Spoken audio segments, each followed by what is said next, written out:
सहित यह मंच उपर श्रीजुक्त नितिन गडकरी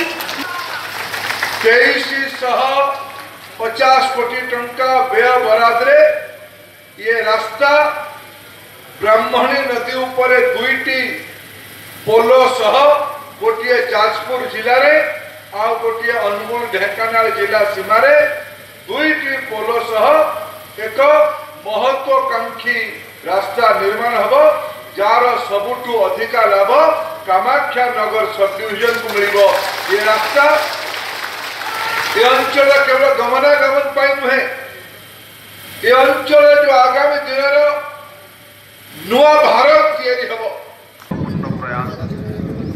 दीर्घ दिन देखिल गडकरी महोदय उपस्थिति सहित पार्टी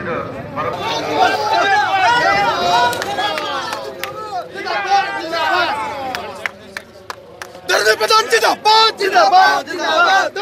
जिंदाबाद जिंदाबाद नितिन गडकरी जिंदाबाद।